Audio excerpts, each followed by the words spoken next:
distance was never a part of this. Impossible to mask the enthusiasm of charismatic fans coming to Louisville every year since 1875. A world war couldn't stop it. A great flood couldn't swamp it. For the first time in the history of the Kentucky Derby, the horse that crossed the line first has been disqualified. Just when you thought you'd seen everything, you're going to see something you've never seen before on Kentucky Derby Day. Pandemonium wiped out by a pandemic. They can remove the fans from the stands. No one can remove the thrill in our hearts or the thoroughly determined drive inside the thoroughbred to run faster than the others in a spectacular bid for the finish line where a blanket of roses awaits. It's Derby Day on the Derby Station, Wave 3 News.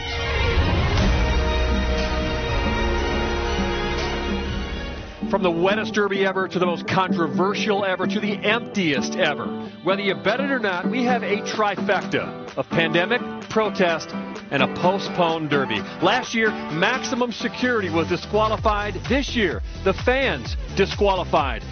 And there is maximum security in place here in a season of social unrest and protest plans and chance of no justice, no Derby. Welcome into Wave 3 coverage of Kentucky Derby. I'm John Boel. And I'm Shannon Kogan. We've been watching this unfold here over the past several hours. We cut into program live to show it to you. LNPD tonight asking people to stay away from the protests, which have lingered from 2nd Street to 6th Street. Now, dramatically different live look at 6th and Jefferson right now as opposed to a little over an hour ago when we had some tense situations. We had people throwing things at police cars, standing in front of police cars, kicking police cars, trying to get police to do something, and police were just literally driving away, didn't want to do anything to cause any kind of confrontation.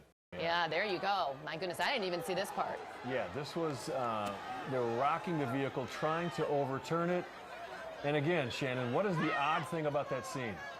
Not a single police officer around trying, enforcing the law, trying to stop them from doing that. They were just allowed to just keep doing it.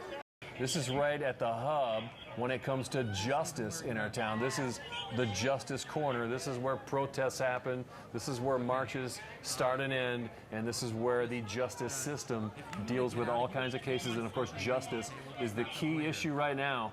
In the Breonna Taylor case, a couple of months after it happened, really not a lot of publicity when it happened because of the pandemic, but now getting a lot of attention as well nationally because you know the story by now. You had a warrant to be served on this home. It was a no-knock warrant, but the police officers contend that they knocked and they repeatedly said police warrant. You heard Kenneth Walker's side of the story inside saying he heard the knocks and they had time to get up and get dressed, but they did not hear the words police. He feared it was someone trying to break into his place, so he, legal firearm owner, fired into him, hitting a police officer, and then the police officers unloading then, and him ducking down, and Breonna Taylor getting hit and dying right there in the scene.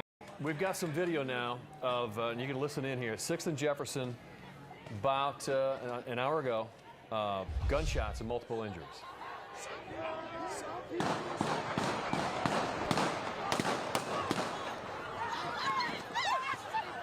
Okay, remember when we heard that earlier in our live coverage? We did not know what that was. MetroSafe now confirms those were gunshots.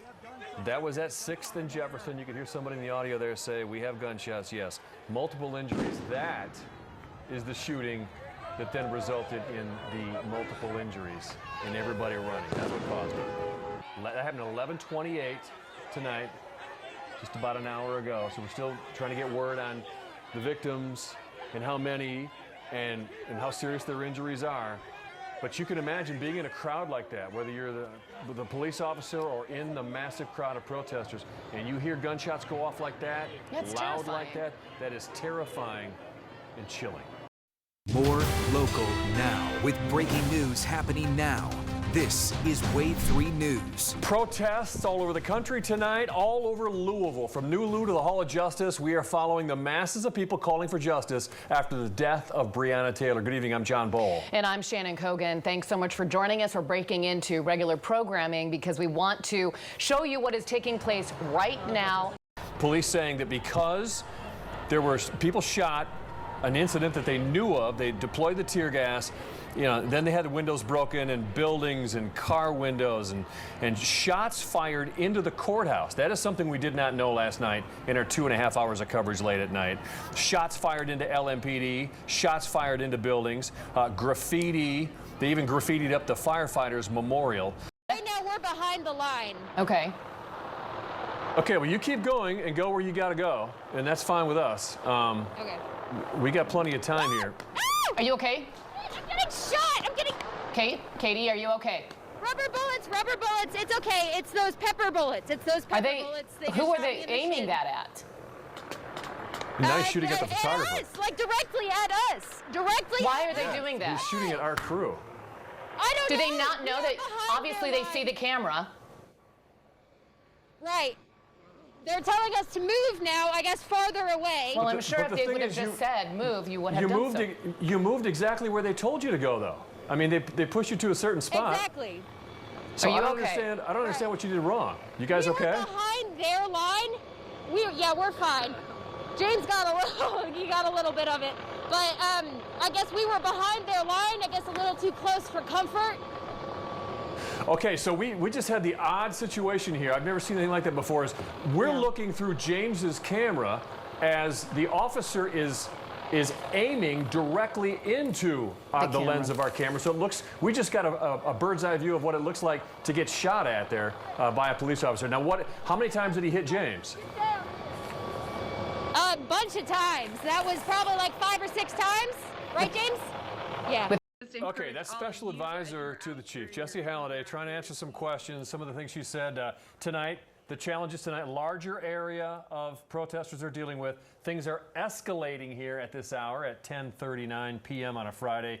Property damage, lots and lots of property damage issues here.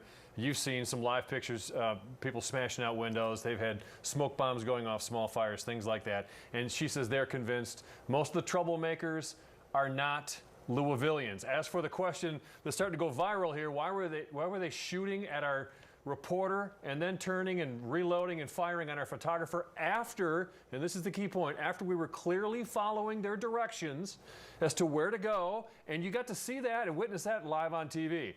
Literally following their directions about where to go, and then they turn and fire on them. Just talked to our boss here that we would like an answer. We did not get an answer right there in that little press conference Jesse had. Here's the video again as he's firing these pepper balls. Occasionally, someone would toss something over, and I think in this, there's some tear gas, and that's going to change things dramatically. They lob in a couple of tear gas canisters, and it makes them flee very, very fast. Okay, that's one scene we've seen repeated over and over tonight. Another one we've seen is just straight up smashing out windows brazenly. Here's a guy, look at this, got his hammer with him. He was just going window pane to window pane, turned around, at one point saw our camera trained on him. It's like, whatever. Well, you can't determine, there's no way you would ever be able to know who that person is. People are now removing, see them in and out of the T-Mobile. Yeah, we're getting live looting on television right here. This is live looting. Everything is already taken out of it, yep. Yeah, they're just going in. So every single thing, yeah, cleared out. It's cleared out completely.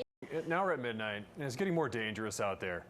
And the background of her live shots, it looks like kind of like a scene out of The Purge at times. It's just people coming and going and just robbing and smashing and committing acts of violence and rioting.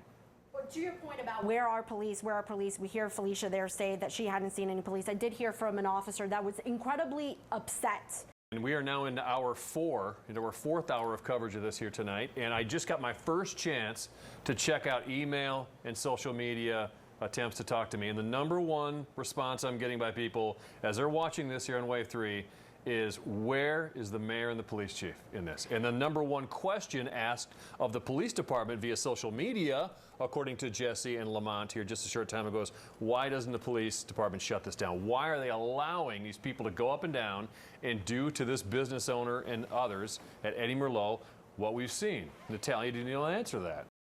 Shannon, let's think about what we actually saw tonight. Some of the things we saw. You talk about surreal. We saw people roaming the streets of Louisville in small groups and large and doing literally whatever they wanted to. Lobbing Molotov cocktails, smashing out windows, looting stores. We saw a police officer turn and fire on a media crew with marked vests on, doing exactly what they were to. We saw some surreal scenes tonight from both the criminal activity and the violence activity to even the police and the media.